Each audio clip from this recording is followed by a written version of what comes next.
Hey guys, want to do a little reloading demonstration. See if this will work. I'm gonna flip you around here. All right, so got powder in the press, got the press ready. Scale, got cases. I tumbled them earlier, got them shined up. It's not necessary, but it does make them look good. So I've got some ammo that I've had loaded. Actually, I loaded these tonight, but not all these. Some of these had been done a long time ago.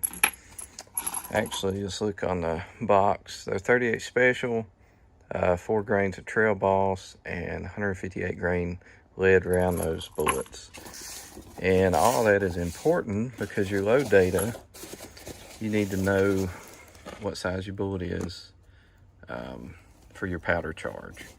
Because if you got a heavy bullet, the same load with a lighter bullet, it's going to be a heck of a lot faster. If you cram a heavy bullet in with the same load that you'd use on say a lightweight bullet, you could have a bomb possibly. You get your pressures up there. So first thing first, we'll start our scale. And all we're going to be doing, I did a little calibration. It comes with a 50 gram check weight. That's a real cheap scale, Frankfurt Arsenal, but I've used it. Make sure our units are right and it's in grains, which is what we want. We'll put our scale on. And that's not what we want to see. So there's a tear button or a zero button. We're going to hit it, zero it out. So we're ready. I got some CCI small primers ready. Put 2 out here. I may have to get my lovely assistant wife to hold the camera while I do the rest, but since she's not available at the moment, we'll see what this does. So first things first, empty brass is generally it's going to have a primer unless you had a little mishap. So we got to get that old primer out. And let's see if I can demonstrate this. But if you've got to size the case. The bullet, either it'll slide through or it just doesn't fit good, whatever. But you want to open up the neck of that case to accept the bullet, or to hold the bullet. So the first stage, doing this wrong-handed here, the first stage is, if you see this pin sticking out, that's your decapping die.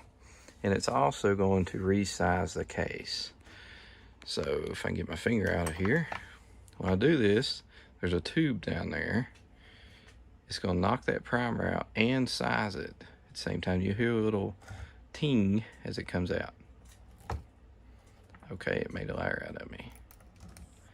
Most of the time it does, but there's a little pressure when you do that. It's just the case actually resizing. So on a primer, you've got the anvil, and you want your anvil side up into the case. And as you looked on loaded ammunition, you know you want the flat side out. So this is priming on the press. You can prime off press and do it with a hand primer. And when you get to about here, you're going to feel real little resistance. And that's that primer being seated up into that the bottom of that case. All right. So this is a sweet setup. This is called a Lee Auto Disc. And so there's a little disc, you'll see it here in just a second.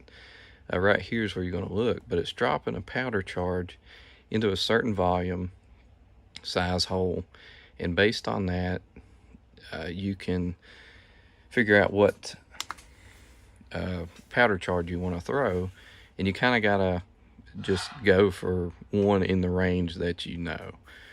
So I'm shooting for 4, and this powder disc is going to hit about that. So as I pull down on the die, you're going to see it dispense that powder charge, and it's pretty quick. I'll try to get an angle up higher where you can actually see it go down in there. So the case actuates the powder throw. All right, so I'm going to dump this out on a scale, since for demonstration purposes. And that's what we got, 4 grains. So that's what we want. I'll set this over here and get my funnel to try to get back in there. And this funnel doesn't work with that shell holder.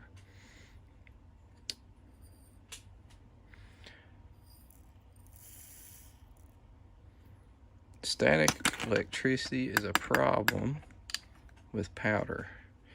It will stick to the insides of the funnel. It'll stick different places. You just gotta watch. We'll do a visual inspection if we can get some light. And you can see there's powder dispensed in the case, and I didn't see me spill any out. So this is called a turret press. I'm not sure if that's how you say it, but you can disable it where it doesn't turn with each press stroke. But in this case, it works great because as you've seen it turn, this is called the bullet seating die. What my dad told me when I started reloading is follow the instructions with the dies, and it works. It's amazing. So obviously you want to put the end, you want the projectile the proper way, and that's what we've done. So the bullet seating die does just that. It seats the bullet. And these seats super easy. They're lead bullets. There's not much pressure there. But you can adjust this. So this is adjustable with this. If I turn it out, you'd notice that bullet is going to get longer and longer and longer. And there's specs on that. So if you get it too long, it may not chamber, may not fit in. If you're doing a rifle, the bolt may not close. If you get it too short, in this case, this powder you do not want to compress. Compress is where you push the bullet, the powder's up here, and you push the bullet down in it, and it crams that powder together, and you could have a pressure situation. So the powder charge is probably about where my thumbnail is, a little under the bullet, and that's safe for this. So that's one round down. We'll do another one real quick. Get it in our press, work the press. We're going to decap. There's that ping I was talking about. Get a primer, anvil side up. We're priming on the press.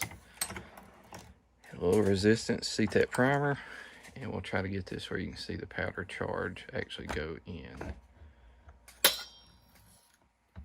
And you do get a little spillage with this system, but overall it works good.